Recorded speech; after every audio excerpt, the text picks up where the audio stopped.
ఇండస్ట్రీతో సంబంధం లేకుండా ఎక్కడైనా ఎక్కువ సంపాదించేది హీరోలే.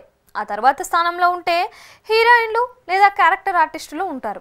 ఈ మధ్య కొంతమంది దర్శకులు కూడా ఎక్కువగానే ఆర్జిస్తున్నారు. మరి కమెడియన్స్ పరిస్థితి ఏంటి?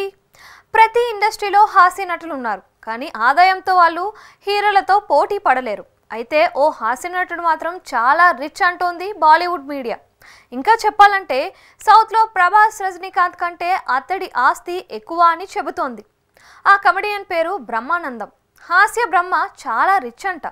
ఈ విషయాన్ని బాలీవుడ్ మీడియా చెప్పకనే చెప్పింది. ఆయన చేసిన సినిమాల కౌంట్ చూస్తే ఎవరికైనా ఇట్టే అర్థమైపోతుంది.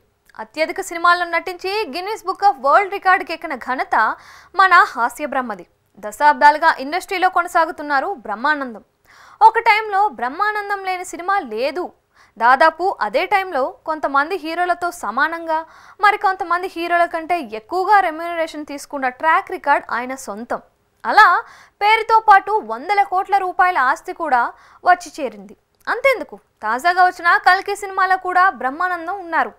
ఆ మూవీకి ఆయన అటు ఇటుగా 2 కోట్ల రూపాయలు తీసుకున్నారంట. ప్రస్తుతం సెలెక్టివ్గా సినిమాలు చేస్తున్న బ్రహ్మి చాలామంది హీరోల కంటే ఎక్కువ ఆస్తిని కలిగి ఉన్నారు. తెలుగు ప్రేక్షకులకు బ్రహ్మానందం అంటే ఓ ఎమోషన్. ఈ తరం కూడా ఎమోజీలు, మీమ్స్తో ఆయన్ను గుర్తు చేసుకుంటూ ఉంది. అదే ఆయన స్థాయి. బాలీవుడ్లో పాపులర్ అయిన కపిల్ శర్మ అయినా, దేశవ్యాప్తంగా గుర్తింపు తెచ్చుకున్న జానీ లీవర్ అయినా మన బ్రహ్మానందం తరువాతే.